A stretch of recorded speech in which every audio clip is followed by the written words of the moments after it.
Good morning. If it looks like some of us don't know what we're doing this morning, it's because some of us don't know what we're doing this morning, like me.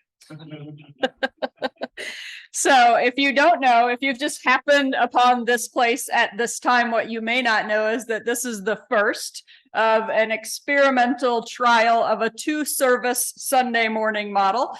And so we're doing a 10 a.m. service this morning and an 11:15 a.m. service, and both of them are a little shorter than our normal service because they have some different elements that are not in the other service. And so welcome to this space. Welcome to this exciting time of experimentation. And welcome to the last Sunday in our conversation about heritage, which we've been having all month long. I am Reverend Michelle Scott-Huffman. My pronouns are she, her. I am a middle-aged woman with short, spiky hair, wearing the color of the day, navy, and a little bit of teal. This is an experiment that's unspoken, that's been going on for a few weeks now, where several people show up color coordinated. I'm not sure if it's an act of divine providence or exactly what it is, but it's kind of fun. So, in the opening words this morning, we shared words from Reverend Scott Taylor saying heritage is a story still unfolding. Over the last couple of weeks, I've talked at length about Unitarian and Universalist history. The liberal religious stream to which we belong has been a story unfolding since long before there was an American Unitarian Association and a Universalist Church in America, long before there was a Springfield Unitarian Fellowship, which would later become First UU Church of Springfield after the formation of the Unitarian Universalist Association. Heritage is a story still unfolding. Throughout the history of this congregation, there have been a number of galvanizing moments which have helped to shape the direction of our stories unfolding. First UU members Jim Broadstreet and Susan Halm wrote in their brief history of First UU back in 2011, in 1955, Pipkin Junior High School teacher Les Hill was fired by the Springfield Public Schools superintendent who alleged that Hill held atheist beliefs. The incident galvanized the Unitarian Fellowship, whose president, Vic Bovey, worked for the local newspaper. A detailed editorial he wrote about the Les Hill case was picked up by the media, giving both Les Hill and the fellowship national attention. Curious about this, I went in search of the national attention, and I found at a site called Marxism.org a copy of a newspaper article from the National Guardian newspaper with the byline, A Progressive News Weekly. It read that the case of Leslie Hill was being called the New Scopes case, referring to the 1925 case, the state of Tennessee versus John Thomas Scopes, commonly known as what? The Scopes monkey trial. So, in this case, John Scopes volunteers to be the teacher indicted on charges of violating the Butler Act, a new law in Tennessee that said it prohibits the teaching of any theory that denies the story of divine creation of man as taught in the Bible, and to teach instead that man has descended from a lower order of animals. One of the interesting facts about the Scopes trial is that Scopes was recruited by the ACLU and his local city leaders to be a defendant in the case. He was a 24-year-old teacher and football coach who had only taught biology as a sub, and later says he wasn't even sure if he had ever covered evolution in any of his classes. So during the trial, defense attorney Clarence Darrow delivers this long, fiery speech arguing that the law violates the freedom of religion. Darrow argues that we find today as brazen and as bold attempt to destroy learning as was ever made in the Middle Ages. And though Scopes didn't exactly end up in the limelight due to his own commitments to teaching evolution, his resolve strengthened as the case progressed. And in the end, after a very public battle, of science versus a particular brand of Christianity, Scopes was found guilty and charged $100. And he made this statement: "I will oppose this law in any way I can. Any other action would be a violation of my ideal of academic freedom. That is, to teach the truth as guaranteed in our Constitution of personal and religious freedom." You can read Scopes' account of his experience in his memoir called Center of the Storm. The story was also loosely told in the 1950s Broadway play Inherit the Wind, which was made into a film in 1960, for which Scopes returned to the town of Dayton, Tennessee, and was given a key to the city. As I mentioned earlier, the city leaders' role in his recruitment, NPR reports that it was city leaders who hatched a plan to bring the case to Dayton, a scheme that they hoped would generate publicity and jumpstart the town's economy. And so sometimes it is that there's an ideological stand that needs to be made, but there are other reasons that people jump into the conversation. So everyone comes to these galvanizing moments with their own set of convictions and priorities. But what happens then is we all get thrown into this galvanizing moment together, and we live through history in such a way that it becomes the unfolding story of our heritage and becomes a piece of who we are and the story that gets told about that from generation to generation. So coming back to the Les Hill case and the involvement of our fledgling faith community, remember at this point, we're just barely maybe a year or two into our exploration of becoming a community. The National Guardian newspaper reports that the St. Louis Civil Liberties Union and the Unitarian Fellowship came to Hill's defense and were considering court action. Maybe Jim Broadstreet and others who are still in our midst can tell us the rest of the story after coffee, over coffee. But for now, the point that I want to make is that this local attack on religious freedom is a foundational piece of our own origin story. So sometimes I think, wow, those folks are really, really adamant in their sort of opposition to some Christian ideals sometimes, right? Well, there's a reason in our foundational histories that these things become a part of who we are. And if this was the very beginning of us becoming a community of faith together, and it was around this idea of religious freedom and over and against this very strong presence of Christian fundamentalism trying to take over even our educational institutions, it starts to make some sense, right? Foundational moments like these in our history are moments that call us to something, often something we didn't plan to be involved in, but something nevertheless that demands a response.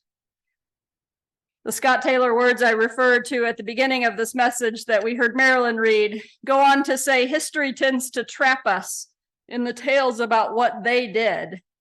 Heritage inevitably gets us talking about what we are called to do. And so it is that our heritage often unfolds as a response to the forces around us that we find untenable. The situations where we find ourselves called into something new and different.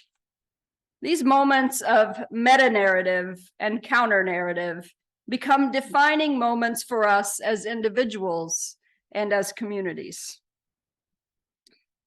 Another galvanizing moment for us came in November of 1989 when the theater department at Southwest Missouri State University, now MSU, decided to present the play The Normal Heart by Larry Kramer, a play that told the story of the HIV/AIDS epidemic in New York City between 1981 and 1984. As you can imagine, at this time, the fundamentalists were railing against secular humanism and homosexuality. And Springfield, Missouri once again found itself in national news. A December 1989 Los Angeles Times article entitled "Normal Heart Stirs Up the Heartland" is just one example. Locally, this became an important moment in our own history. I would add to that the full-time work that I do in campus ministry, that campus ministry holds the Normal Heart story as one of its foundational pieces of heritage. And so remembering again that we all sort of end up in these conversations lumped together accidentally, and our stories get woven together in ways that continue as we go forward. Our avid historian Jim Broadstreet writes, "It happened that a yearly congregational meeting was coming up. One item on the agenda was asking if a consensus could be reached for us as a church to make a stand in support of the play being performed, despite all of the threats and cajoling. It is a pleasure for me to relate to you that a motion was made, a vote of raised hands was taken, and there was, believe it or not, a unanimous, sans any abstentions, approval to issue such a pronouncement to the news media." You see, these galvanizing moments also have the opportunity to unite us and bring us together. At the beginning of that piece that quote comes from, Jim had said that there are two things that he knew to be true. One of them was that Springfield, Missouri is not a hotbed of religious liberalism. And the second was that it's really hard to get a group of Unitarians to have a unanimous consensus on anything. And so it was that this congregation had in its DNA commitments to freedom of and freedom from religion, freedom of speech, freedom of artistic expression, the values of secular humanism as a reasoned response to religious fundamentalism, and more. And these stories are just two examples of times when our context called us into something that would become a defining moment for us. There are many more, I'm sure. Heritage is a story still unfolding.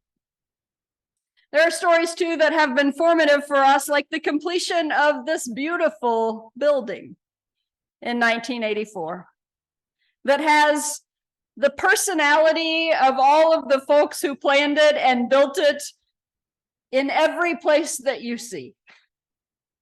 It's a beautiful thing to walk through this building and think of the commitment of the people who wanted to build a place for this kind of religious and non-religious expression to have a home.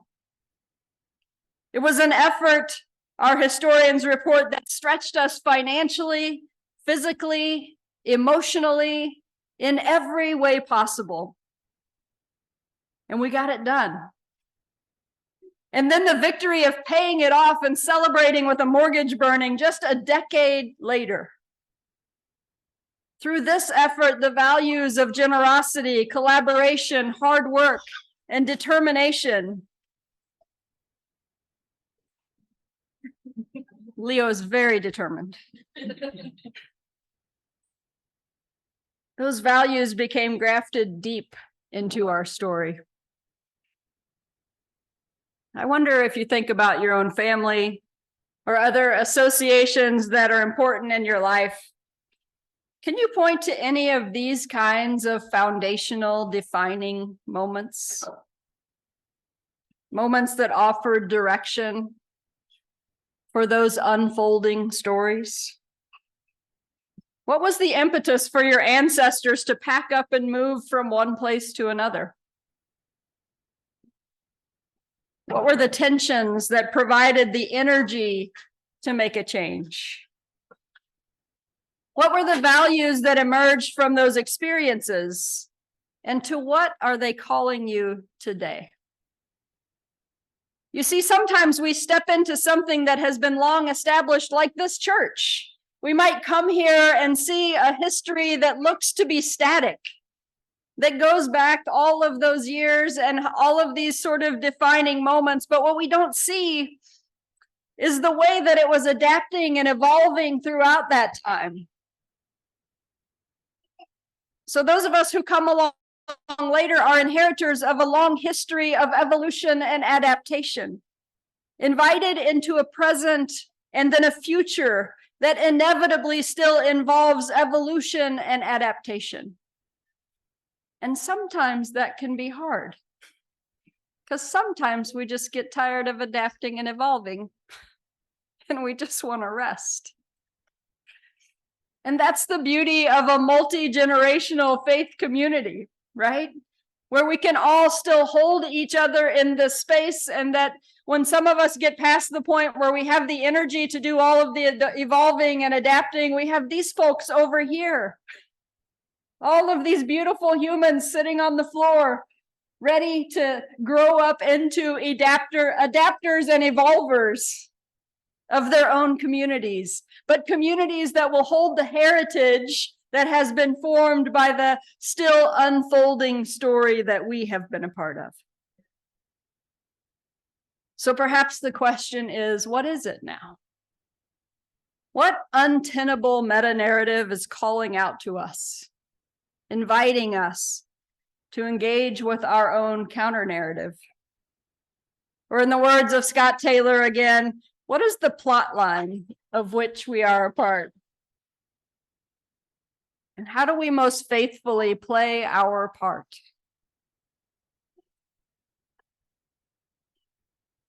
The question that I want to leave us with today is, what are the stories that we want to be told about how we engaged with the crises of our day? What are the stories we want to be told in this place 30 and 50 and 70 years from now about how we engaged with the dangers of climate change? About how we engaged with coordinated attacks on our democracy? What did we do to save those things?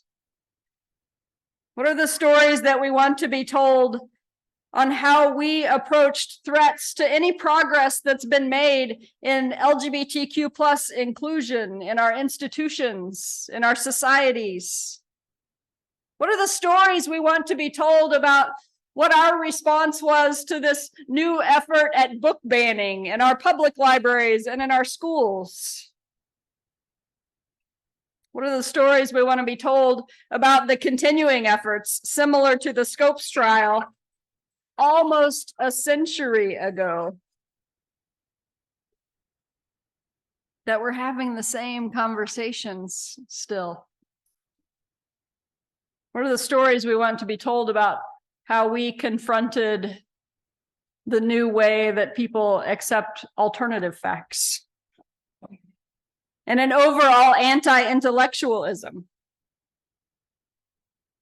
What are the stories we want to be told about this community and what we did to address flagrant wealth inequality, which I think we're going to hear about in a message next week? What are the stories we want to be told on how we approach the assault on the rights of transgender, non-binary, and gender non-conforming people to simply exist, much less receive medically necessary care, and to live their lives in places where they can thrive just like everyone else? What are the stories about how we countered the shameless renewal of racist activity among white Christian nationalists right here in the Ozarks? What are the stories about how we incorporated new, or at least more readily available understandings of neurodiversity into our community? Understandings that call us to create space for all people in all the different ways that we show up in our common spaces. Obviously, I could go on and on and on with this list. Heritage is a story still unfolding. But I want to wait just a minute, make space. Are there other crises of our day that you would name, that you hope that our heritage will have spoken to when folks look back at this time?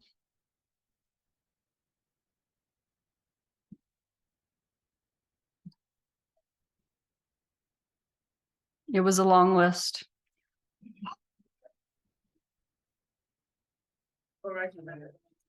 Say it again. Equal Rights Amendment, right? Human trafficking. Human trafficking. Yeah. What are we doing in that regard. Yes. Gun violence. Treatment of indigenous peoples. Rising fascism. Access to safe housing. Access to safe housing. Access to safe healthcare. Access to safe healthcare. The looming water crisis. The looming water crisis. There is no shortage of crises for us to speak powerfully and faithfully into in the world that we live in today, and there never will be. Heritage is the thing that forms us up to the point where we are now, that then sends us out into whatever that crisis is with a voice, with action, with a hope for a better future. Friends, heritage is a story still unfolding, and we are writing that story together day by day. Let us do so with intention, with love, and with an openness to the many things that we have yet to learn. In doing so, we contribute to a hopeful heritage for those who come after us. May it be so. Blessed be, and amen.